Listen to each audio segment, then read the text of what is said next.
What's up guys, it's Sunday, which means it is tournament day.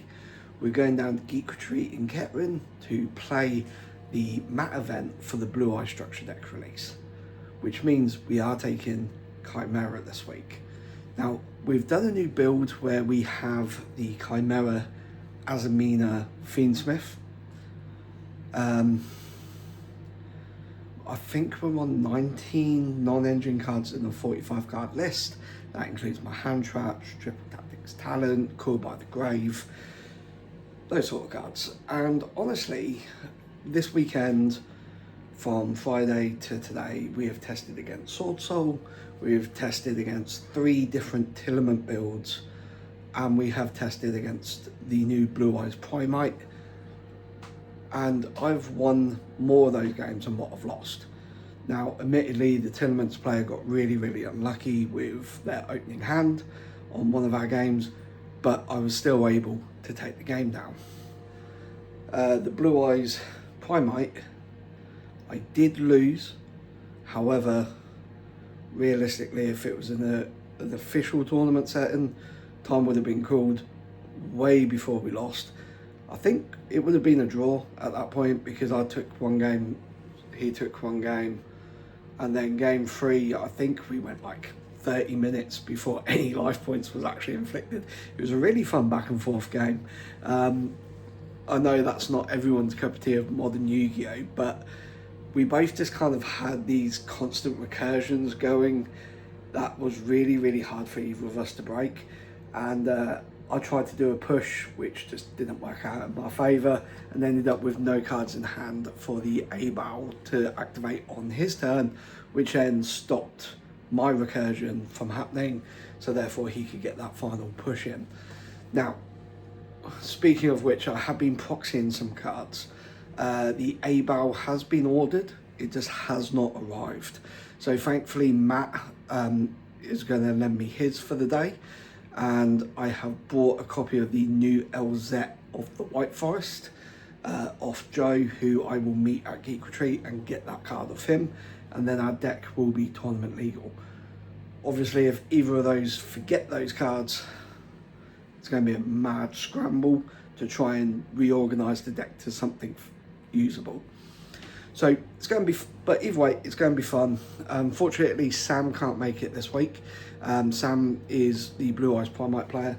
He's going all in on the Blue Eyes, and I don't blame him. So I've never won a mat event before, but if I do, we'll work something out with Sam so he can get the mat, because I know what it's like when you go all in on a deck. That's why I've got the Nightmare Apprentice mat.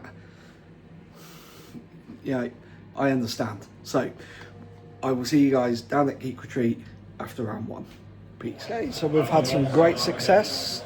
We have got the 2 cards needed to make our deck actually playable, and we also got the Assault Synchrons off Matt. So yeah, good day so far. Just waiting for round 1 to start, find out who we're playing against, and see if we can actually get some wins on the board this week, unlike last week. So I'll see you guys after. Okay, so here we are in round 1 against Solomon and his new deck of Ultimate Destruction.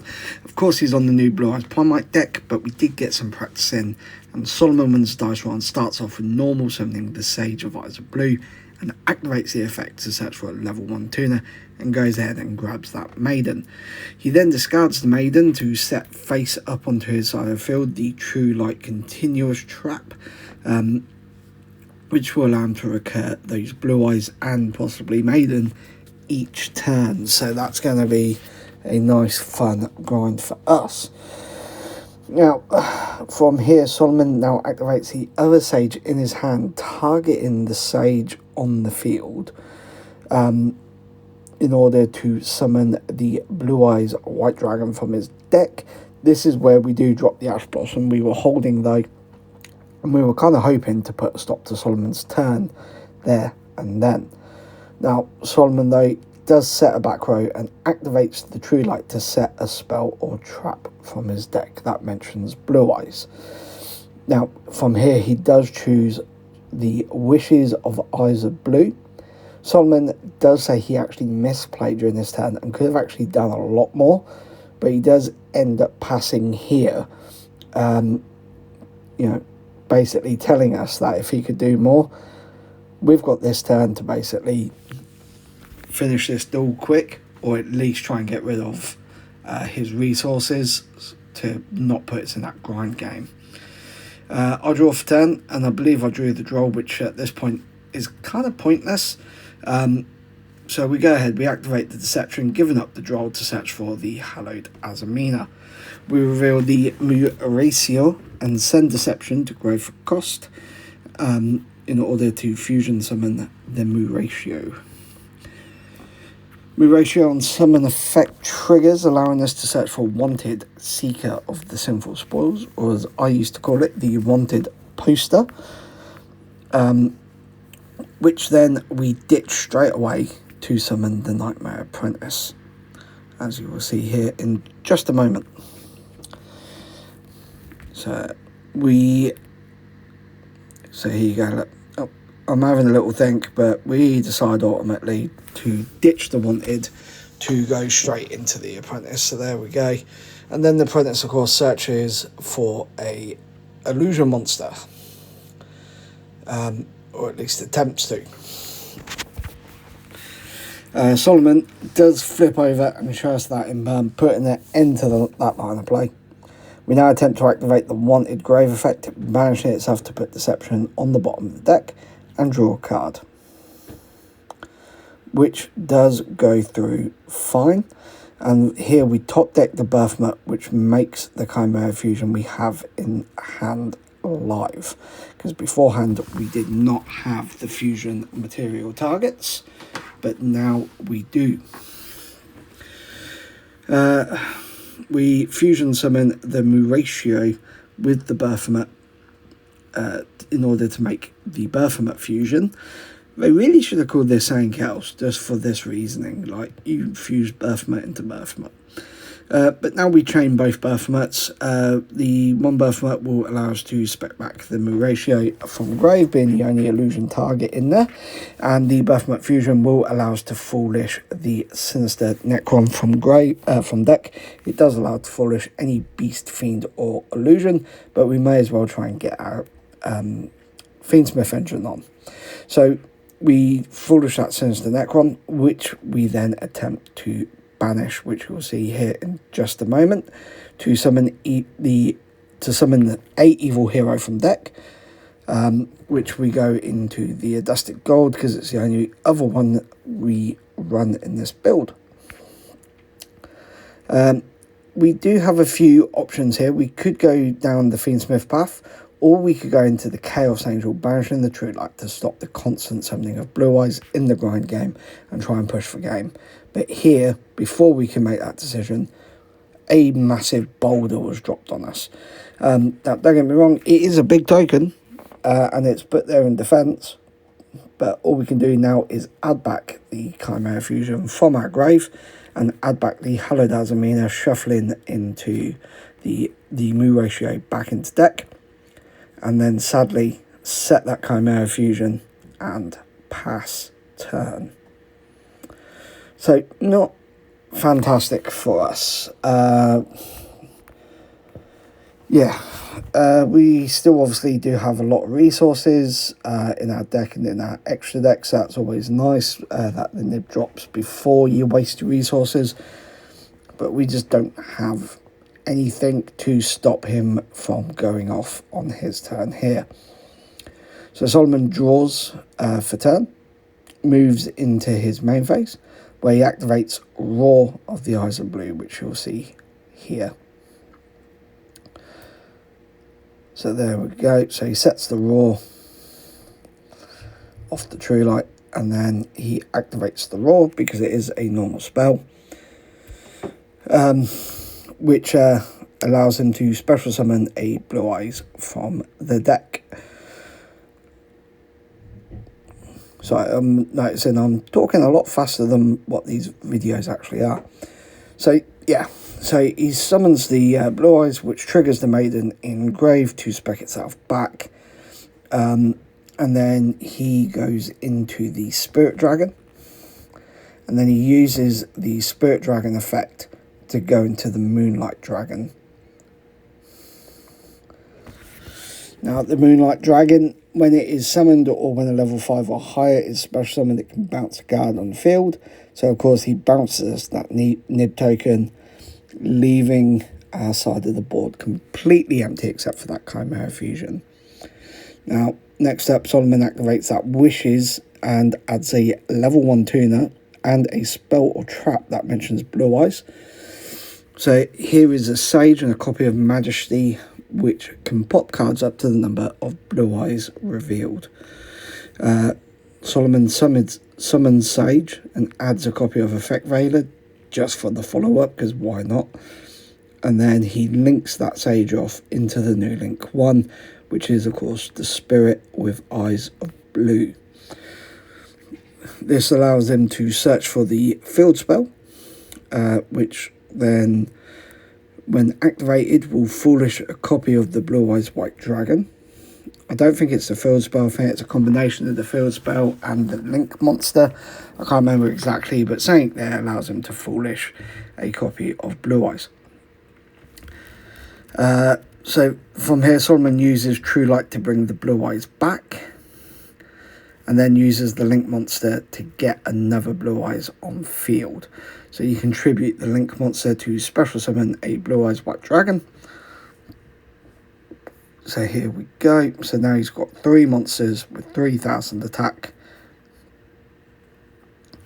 And Solomon moves to battle phase and attempts to swing for game. However, we do activate the Fusion Birthmark effect Engrave to banish it to spec back Sinister Necron to block one of the attacks, buying us 1 more turn. Yeah, we're going to try and channel that inner Yugi to Miracle Draw something to take out these Blue Eyes. However, this isn't the anime, and Solomon isn't Kaiba, and he wasn't done there. He activates that Ultimate Fusion going into Tyrant Dragon, and then the Ultimate Fusion pops my Chimera Fusion. When he links off the other Blue Eyes with the Moonlight into Seals, only after equipping the Neo's Ultimate Dragon, so it's now in the grave for the protection. We draw for turn and have to scoop it up, because we are not playing through that board, and yeah, that's game. So we'll move across to the all-important game 2. Well, wasn't that fun? And that wasn't sarcasm. I absolutely love playing against Blue Eyes. But before we move into game 2, I just wanted to point out a misplay of Such. Now, this is most probably me coming down to the inexperience of using the Azumina cards within the deck, but it's something that I picked up on, so I'm quite happy I picked up on it. I just wish I picked up on it during the time. Now, on my turn, I shouldn't have ditched the Wanted Seeker to summon the Apprentice. I should have used it to search for the Witch. Now, from there, we could have then activate the Wanted Draw effect, still keeping Witch and Apprentice in hand, because depending on what we drew from there as well, first of all, the deck would have been thinned by 1, and deck thinning is deck winning. But there's also, from there, depending on what we drew, we could have gone down the Azumina line to get our Omni Negate out either before the Nib hit, or forcing the Nib to come down early, which would then still allow us to go into our Fiendsmith lineup, which could have potentially given us the negates needed in order to either A, stop Solomon's turn by turning off the True Light and any monster that he summoned, or at least B, buying us more time, which then potentially I could have done more or better. I don't know if it would have changed the result. I highly doubt it would have changed the result. I believe I would have still lost to Solomon, but it could have been at least more of a fight. So, but who knows, maybe that could have won us the game. We'll never know. But I just wanted to point out that misplay as such, just to show that we are learning together, and hopefully that you guys don't make the same mistake if you are playing the same deck as I am. But now, going into round 2, would you believe me if I said I actually did worse? Game 2 was over pretty quick. I went first. I was met with a few hand traps, making us pass on a very, very suboptimal board. And to put it simply, Solomon just went full Blue Eyes combo and OTK'd me. There was no doubt about it. It didn't last long at all. I think we were actually the first people finished with our games in round one. This, of course, starting our day off with an X2 loss, carrying on from last week. So taking the buyout, I had 3 X2 losses plus this one, so we're now 4 in a row with X2 losses. And of course, also taking out our chances of winning the map. But I don't think I've ever won I know I haven't won a win a mat event. Came close a couple of times, but this ain't going to be one of them. But we are here to learn and improve, so hopefully round 2 will be better. And with 5 rounds, let's hope we can get a win on the board at least. Okay, so round 2, we actually got paired up against Mark. And that's great, because it means win or lose, we're going to have a fun game. I absolutely love playing against Mark. He's just one of those people which is so friendly and so inviting that you just can't help but have a good time when you play against him. Now in round 1, Mark did lose to Corey, which if you don't know is my son. So is Mark going to get revenge on the father, or is he about to lose to 2 generations in a row? Let's find out. Okay, so for the first time in God knows how long, we won the dice roll and chose to go first. Now, we started our turn off by activating the Wanted Seeker, which of course searches for our dear Bells, the Black Witch. So from here, we added this to our hand, send that Wanted to the grave, and as you can see, our hand's looking pretty stacked, not going to lie. So we go ahead and normal summon the Gazelle, which is met with Mark Sinburn. Okay. That's always rough, but we still have some plays. We send the Mirror Sword to the grave in order to summon the Witch. And then the Witch on summon will allow us to set a Sinful Spoil, spell or trap. So of course we set the Deception, which we then activate. So when you activate Deception and you want to use its search effect, you do have to give up a monster. So we give up the Nibiru from hand, which caught Mark by surprise. Here we're go ahead and grab that Hallowed Azamina. Now this pretty much confirms for me that Mark does not have Droll or Ash, because if he did, this is where it would have been played. The Hallowed Azamina will go ahead and activate here, summoning to us the Muratio, which of course then triggers when it's summoned to add a Sinful Spoil or Azamina card from deck to hand. Now, for the longest time, I always thought it said grab a spell, spell or trap, but it doesn't. It says card. So we go ahead here and we grab the new LZ of the LZ Azamina of the White Forest. What a mouthful. So we're just going to call it LZ because we don't run the other one in this deck. Fink was just talking about Muratio's other effects if it actually stuck around. We have quite a good little chat there, as me and Mark quite often do. But here we go, we search the deck for the LZ. And we grab it to hand there. So LZ has a lovely little effect, which is I can reveal it, and then special summon a White Forest monster. So I reveal it, and then special summon itself. When it's on the field, we can activate an effect where it can fusion summon into an Azamina fusion monster using material from our hand or field. So after checking, we don't have a suitable fusion target though. So that kind of sucked, but it is what it is. So we just use it as link material along with the Dear Bellstar to go into Moon. So, as you will see here in just a moment, there we go. Off they go into Moon. And then Moon, we link off into the Fiendsmith Requiem. And of course, from there, the Fiendsmith engine just gets rolled in.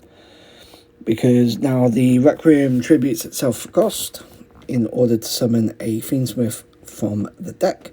which we will go ahead and summon Lacrima. Lacrima will then foolish a Fiendsmith card, so we send the Engraver to grave. Now, we don't like doing things in order, so here, instead of resolving the Fiendsmith line, we go ahead and go back to the Azamina line and add back the Hallowed Azamina by shuffling an Azamina monster back into the deck. So of course we go ahead and shuffle back in the LZ back into the main deck. And then next we go into the sequence. We decide to go back to the Fiendsmith line here. We go into the sequence using the Lacrima, because you have to use a Light Fiend.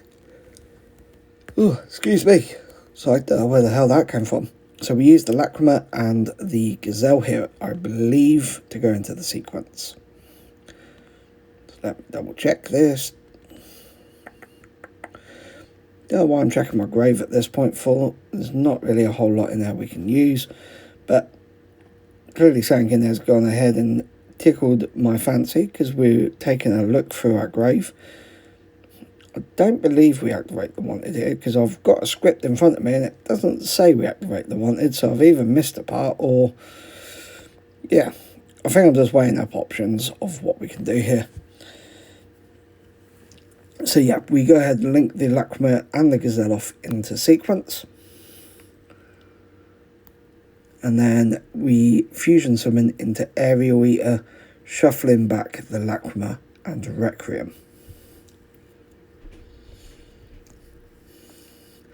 Now, Aerial Eater is always a questionable summon, but we do get to use the Aerial Eater to foolish the Sinister Necron out of our deck, because once the Fiendsmith line's going, the evil hero stuff is pointless. So we go ahead, just chuck that out of the deck, may as well get it out there. But then we go ahead and banish the Sinister Necron to summon the Adusted Gold. Next up, we shuffle back Moon in order to summon the Engraver, and then we overlay the Aerial Eater and Engraver into the DDD High Wave King Caesar. From here, we go into the new Link 4 using everything else on our field, which is of course the A-Bow, and use the effect to discard a card to banish it to the end phase and bring back a light or dark monster from my grave. And in this case, we chose the Mirror Sword Knight. Now, we go ahead and activate the Mirror Sword to special summon a monster which mentions Chimera. And of course, we go into the Berthamut, which will now search us for Chimera Fusion and a level 4 beast, but locking us into fusion summoning for the rest of the turn. Now, we activate the Chimera Fusion and fuse into Chimera. And at this stage, we do get called into a quick little judge call, so we will be right back. Do do do do do do do do do do do do do do do do do do do do. I do always wonder, if I didn't have the camera there, how many of my opponents would check my hand. Not saying people cheat, but you know, how many do you think attempted? Anyway, we are back. So now we have the chain link here, which of course is the Gazelle to add a illusion monster from deck to hand. Berthamut will bring back an illusion monster from grave, and then finally chain link 3, being the Chimera to rip a card out of our opponent's hand during the end phase. We summon back the Riciaro and add the Cornfield Coatle, which we discard to add another Gazelle. We then here, not really a whole lot more we can do, so we do move to the end phase, where Deception will reset itself from our grave, A-Bow will return, and then we rip that card out of Mark's hand, which we do hit one of his little Dragon Maids, confirming for us that Mark is on his Dragon Maid build. Now, the only thing we need to find out is if it's his Metal Morph Dragon Maid or if it's his Hieratic Dragon Maid. I'm assuming the Metal Morph, because that is a bit more of a competitive competitive deck. So there we go. We hit the Dragon Maid and we pass turn.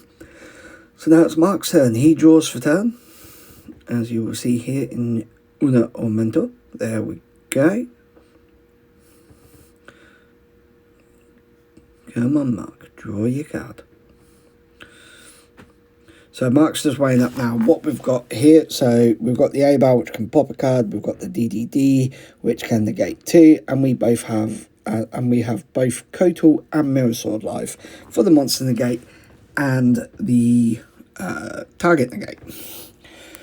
So Mark finally draws for turn. There we go.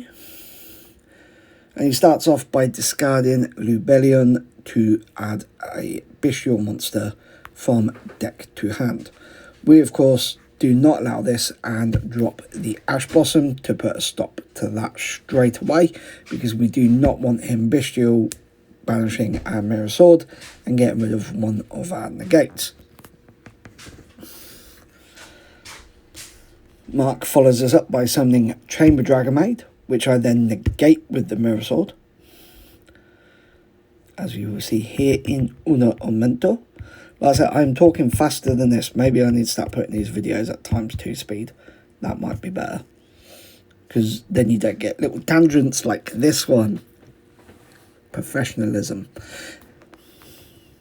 So Mark summons his Chamber Dragon Maid.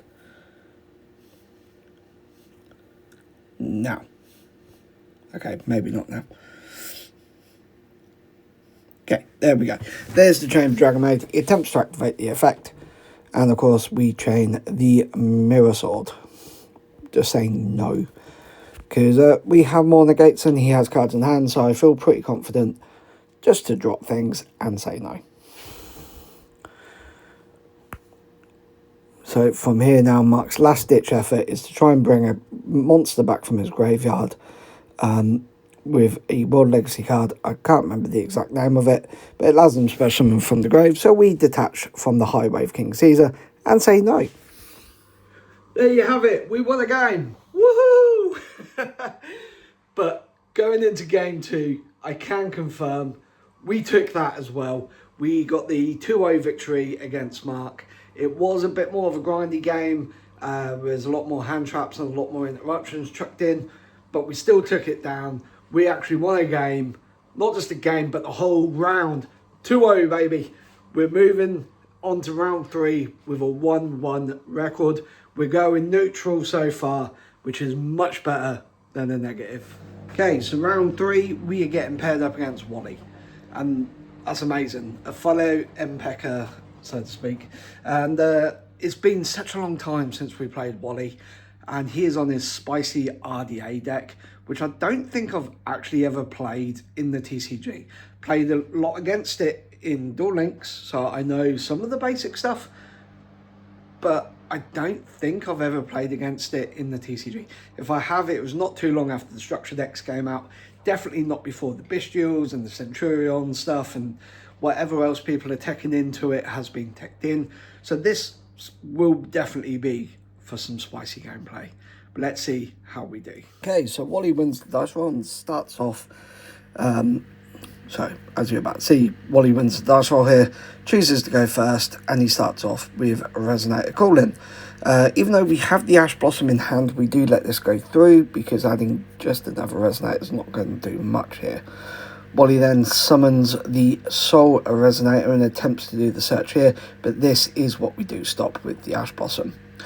Wally then follows up by discarding the Lubellion in order to search for a Bestial, which then he summons the Magnamut Banishing, and we imperm the Magnamut Search. I wish I did that the other way around and imperm the Resonator and then Ash the Lubellion, but because he controls level 5 or higher, he is able to spec another Resonator and then go into the Scarlight.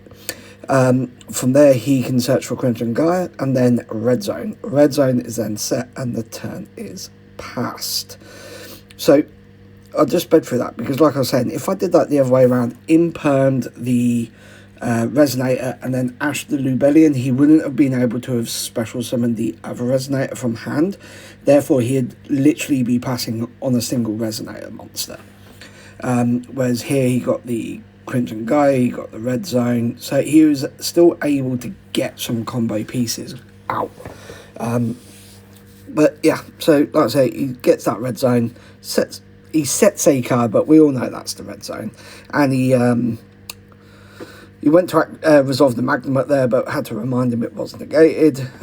So we give the deck a shuffle, give it a cut, and Wally passes turn here. So we start off by the normal summon the Gazelle, which is our best opener, which actually resolves, and we were able to search for the Chimera Fusion, which then we activate. Wally activates the red zone, being able to pop a card on the field because an effect was activated, and he goes ahead and pops our Gazelle. He was hoping the Chimera Fusion would fizzle out, but we had another Gazelle and the Lacrima in hand in order to go into the Berthamut Fusion. The Gazelle will search for an illusion as Chain Link 1, and then the Berthamut will foolish a Beast Fiend or illusion. So here we go ahead and we foolish the Sinister Necron, and we add the Nightmare Apprentice.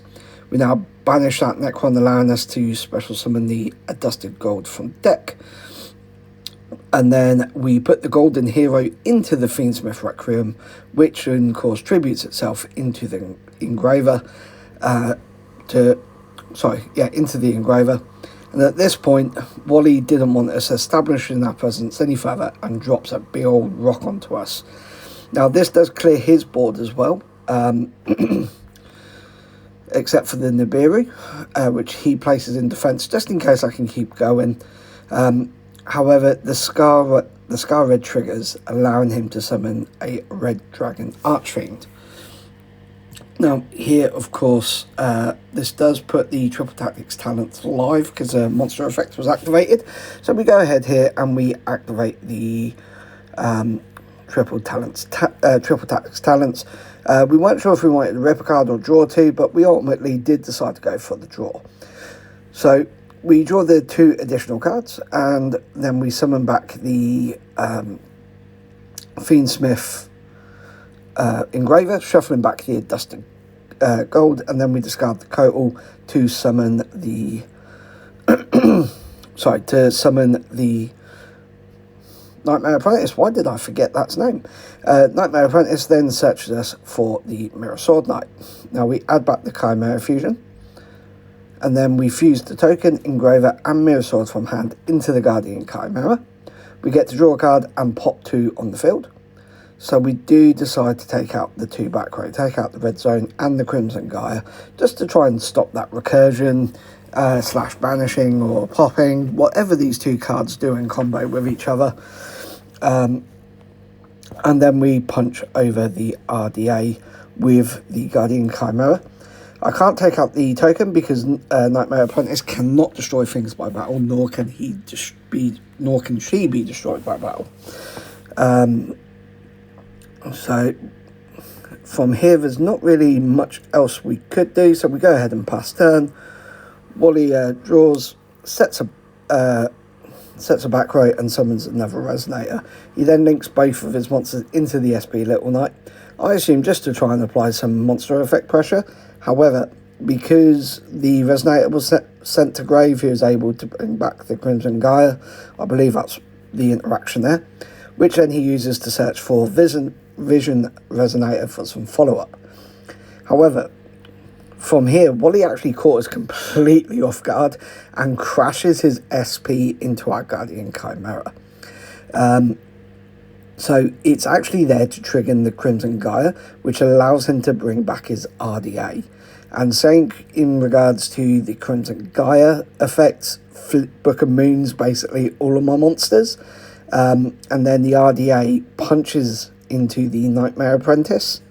And because he attacked into a defense position monster, he can then destroy all defense position monsters, clearing both of ours. So, yeah, it was a very weird interaction, but completely caught me off guard, that's for sure. And then, yeah, so here you go, see, the RDA just pops both, getting rid of them. And there's me checking. I've got fuck all I could do there. So, yeah, both my monsters go to the grave. During the end phase, though, we do manage the Berthamut to bring back a banished Beast Fiend or Illusion, which in this case is the Sinister Necron. We draw for turn, which is the Mirror Sword, and now we activate the Engraver by sending the Requiem back to the extra deck. So, as you'll see here in just a moment, even on 2x speed, I am still talking faster than the video. We normal summon Mirror Sword and activate the effect to summon the Gazelle from deck, which of course adds us a copy of Chimera Fusion. And we fuse the Chimera, and then we fuse into the Chimera, for the hand rip using the Gazelle and the Sinister Necron on field. The Gazelle will allow us to add an illusion monster from deck, and then obviously the Chimera will be chain linked too, adding... Oh, okay, I am talking way faster than the actual gameplay. So the Engravers just hit the field.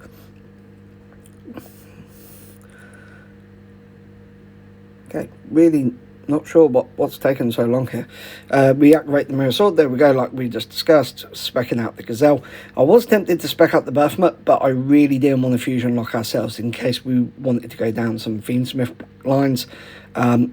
Wally does activate the Imperm there to stop the hand rip, and I was like, okay, cool.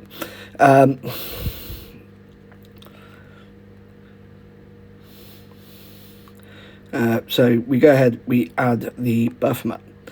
From here now,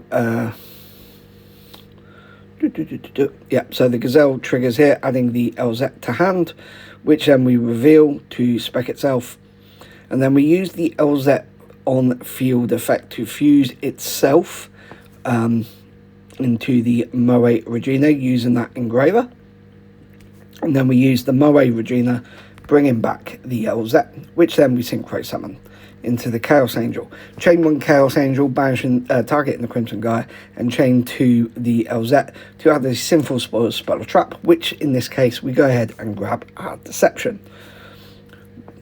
We then activate the Deception, giving up the Berthmut from our hand in order to add the Hallowed Azamina, and then we use said Hallowed Azamina, giving up the Deception to go into the Mu Ratio, searching for an Azamina or Sinful Spoils card. And here Wally does see the writing on the wall and moves it up to game 2. So pretty decent showing. We had the right hand traps to stop Wally's turn before he could really get the ball rolling, and then just apply that right amount of pressure there. Okay, so before we cover game 2, again, another sort of misplay of sorts. Not necessarily a misplay, but a different route of gameplay, which could have actually been a lot safer for us. So when we activated the Triple Talix talent, instead of either drawing or ripping a card, we could have taken the RDA. Once we took the RDA, we could have then used the engrave effect to bring itself back. Now, I'm not entirely sure why I didn't do that during this turn. Maybe it's because I'm not used to summoning it off the Requiem, so because it was on the field, I just assumed I already did it and just had a mental blockage there. I don't know. But with the RDA and then the Engraver on field, I could have used the Requiem effect to equip to the Engraver, sending the Requiem and the Nibiru to the field, to the graveyard, completely clearing his field of monsters, and then going into sequence. And then from there would have been full Fiendsmith combo, setting up the negates, which could have really actually helped us close that game down a bit quicker. Now, we did win either way, but that's because Wally obviously got a little bit unlucky with his draws, and just with what we had was a bit more oppressive. However, seeing the better lines will help us in other games where that's not the case. So, just something to be mindful of moving forward. Okay, as for game 2, it was a fucking grind. It just would not stop.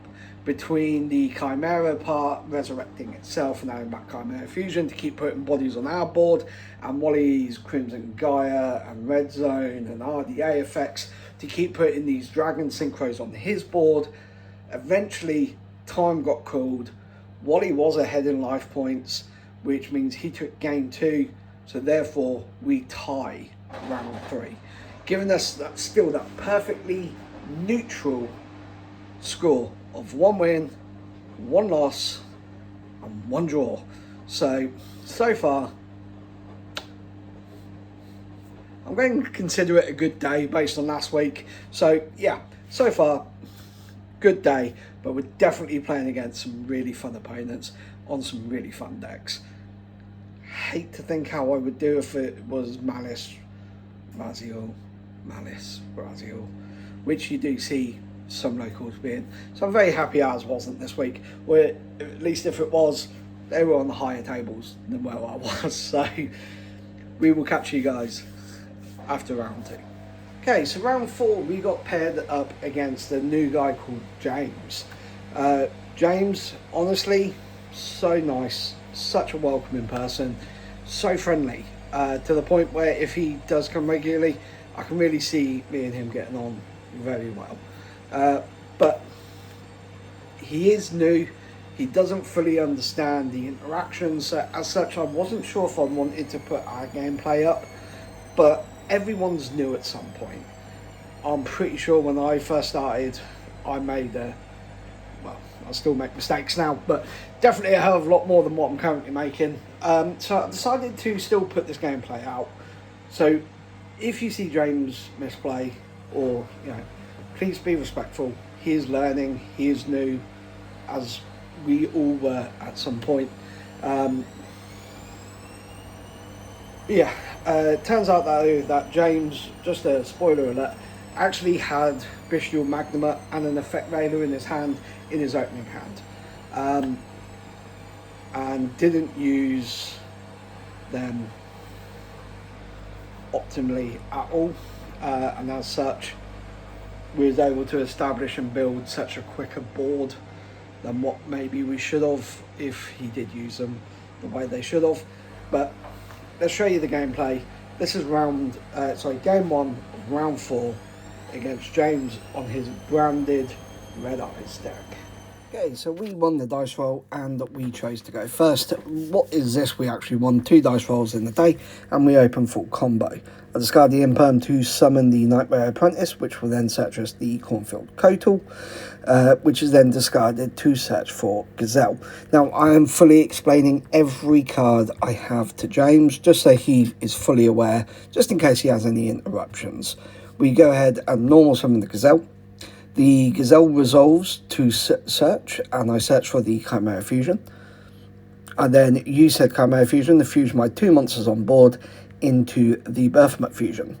So now we chain 1 Gazelle to search for an illusion monster, and then chain 2 the Berthmut monster on field to foolish a Beast Fiend or illusion.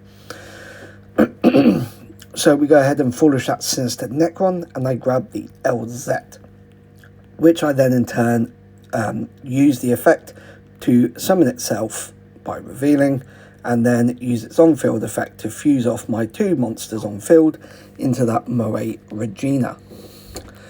Moe Regina then reborns the LZ, and of course we go back into that Chaos Angel, choosing not to banish anything on this occasion, but then triggering the LZ to search for the Wanted Seeker.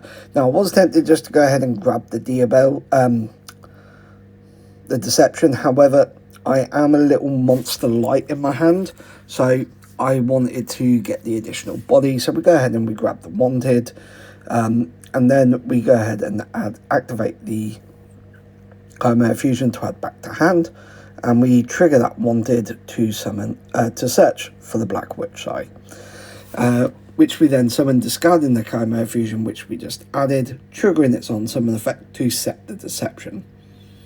We now banish our Sinister Necron to summon the Adusted Gold from deck, and we link it off for the Requiem. So as we just saw there, James does have an Effect Veiler in hand, so I'm not sure what he's holding it for, but he does attempt to activate it here on the Requiem, which does tribute for cost. So I just had to explain that interaction with James. He understands, so he took the Effect Veiler back, and we summon the Lacrima, which I was then expecting the Effect Veiler, but it doesn't hit. So we foolish off the Engraver, which then we now put the Lacrima and Witch into the sequence and attempt to activate the effect, and this is now where James drops the Effect Veiler. So pretty decent. Excuse me. Now we do bring back the engraver though, shuffling back the dusted gold, and then we sorry, just lost my scripting. But yeah, so we use the deception here, and the deception, we give up the Ash Blossom, I believe, to go ahead and get the Hallowed Azamina. Yep, and then we use it to summon Ilsylvia straight away into the negate. I didn't see a point of going into the move ratio here. We shuffle back the LZ into the deck to add the Hallowed Azamina back to hand, just so we've got that recursion for the following turn, because like I said, deception will set itself. However, it doesn't matter, because we're going to banish the wanted in order to put the deception on the bottom of the deck to draw a card. So, which I believe is what's happening right now. Yep, there we go, the wanted's gone. Give James the deck to cut, he gives it a cut there. Does miss one card, but he shuffles that in, so there we go, we're good, we draw. And then we go ahead here and activate, after checking, we activate the Chimera Fusion to fuse into the Aerial Eater using the Chaos Angel and the Berthamut in hand. Now, when the Berthamut is sent to the graveyard as fusion material, it does allow us to bring back an illusion monster. So we bring back the Moe Regina, and then the Aerial Eater sends the Dusted Gold back to the grave. We now link 4 using the Aerial Eater, engraver, and sequence into the new link 4 from Suda, which is of course that Abao, or however that's pronounced, and we discard a card to banish the Abao to the end of the turn to bring back a light or dark from our grave, which we choose the Berthamut in the graveyard, which we use to fusion summon. This will then trigger the Berthamut effect to add a Chimera Fusion and a level 4 beast, which we then fuse into the Chimera to rip a card during the end phase. We set a card, bring the Abo back, and then rip a card from James's hand, and it does appear to be the level 1 little red eyes black dragon, not black chick, is it black metal dragon? No, you know the one I mean. Dragon Link players use it, and it turns out that that was James's starter in hand, so decent hit for us, really sucks for James. So as you'll see here, there we go, that little black thing. Okay, so James draws for turn here and starts off with Bestial Magnamut, banishing Engraver to summon it. And it turns out James did have this the whole time. However, he forgot it became a quick effect when I had a monster, which could have stopped our whole Fiendsmith line, could have stopped the Berthamut. But it's just an experience thing. It, you know, like I said, we're all new at some point. So we did discuss that with James as well, just so he was aware. I'll quickly explain that Kotal and Saw Knight are in the graveyard and what they do, because I control the Chimera Fusion. So James then here goes ahead and summons the Fallen of Albaz and discards a card to attempt to activate the effect. So as you'll see, he's just having a quick look through his extra deck, and it turns out that James is playing some Red Eye branded deck, and pretty cool. Never seen the combination before, but definitely was enjoyable. Here we do chain the Imperm though to put a stop to the Albaz. Just, yeah, it's a no from me. James does move to battle phase and uses the Magnamut to punch over the Ilsylvia, detect the negate off board, but he has no further plays and chooses to pass there. Now, he does have the Heavenly Spheres engraved, and we did discuss that potentially going into that may have been better than just passing on his 2 bodies, just purely and simply because at least then he'd have some form of negate and then a recursion of another dragon, just to, you know, pad his graveyard and his field out a little bit more. But, you know, things like this come in time. He resolves the Magnamut in the end phase. But sadly, James doesn't get another turn, and that is the end of game 1. Okay, so moving into round 5, we are 2 wins 1 loss, and 1 draw. Can we make that 3 wins, 1 loss, 1 draw, which would, I believe, put us in the top 4 or 5, which, considering how last week went, amazing. We found out who we're playing against. We're playing against Adam. Now hear me out. I ain't winning this game. It's not happening. I'm sorry. Self-confidence, all that lot. Adam is currently one of the 2 people coaching me, being Adam and Matt. As you know, they are trying to help me improve at this game because they are really good at this game. So I don't think I'm going to be beating his Raziel, Bestial, Fiendsmith, whatever version of the deck he's playing. But we'll give it a go. Okay, so we are in round 5 and we are up against Adam. As you know, we win the dice roll, 3rd win of the day, amazing. However, our hand is a total brick. We have 4 spells in the Dusted Gold, so not a lot to work with.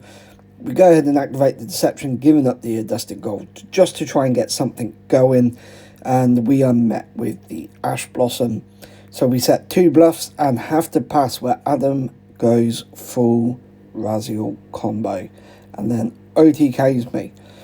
So please enjoy the gameplay, watch the clapping happen of Adam just going absolutely buck wild on me. Now game 2, believe it or not, was even worse. Our whole game was under in like 5 minutes and we lost 2-0, giving us a perfect balanced score of 2 wins, 2 losses and 1 draw, and we go ahead and get 10th place. That's out of 19 people, so again, smack down in the middle. So we became ordinarily average this week. Now, was this the result I wanted? Of course not. But I am happy that we are picking up on our misplays and we are having small improvements. So who knows what can happen. It is all about learning and having fun, which we definitely did this week. And it was definitely a better result than getting 2-0'd every game like last week. So, yeah. So where are we with the actual gameplay here? So Adam has his detonator out. He goes ahead and activates another Raziel. I believe he does go into duo drive here. He sends the Eclipse Twins. So, main reason why I'm not covering this as in depth as the others, because let's be fair about it, I think anyone watching Yu-Gi-Oh has seen the Raziel combos 101 times by now, if not more. But we get the node, we go into the duo drive. The duo drive activates effect, I believe, here. Searching the field spell and plugin. See, I did want to build this deck, but too expensive for my blood. Plus, what I've been told by people who enjoy like mid-level combo decks like myself, the deck's quite boring to play. I don't know if that's true or not, but I did see a funny Trap Tricks Raziel build, which, yeah, that piqued my interest. But anyway, back to the gameplay. So we now have 2 more bodies on the field. Adam goes into, I want to call it Dagaris. I'm not 100% on the name. This dude where you can detach to and then either draw or whatever. But he just doubles the detonator's attack and just absolutely claps me up. Okay, so we're back in the office. I'm trying to get away from that noisy ass washing machine going off. So that's the end of another week. Definitely some improvements. Like I said, I'm very happy. I'm actually starting to, when I watch these videos back, pick up, not necessarily on misplays, but on better lines of play, which is something I haven't done before. Next week's vlog as well is going to be very different.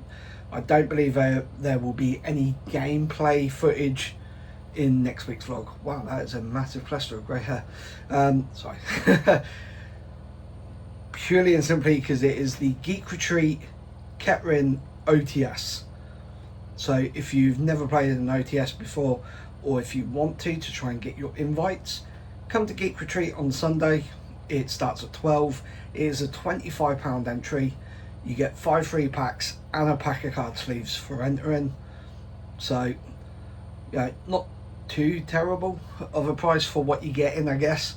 But the reason why there won't be any gameplay, because if you don't know, I judge the events for Geek Retreat Cat Room when they are tier 2 or higher events.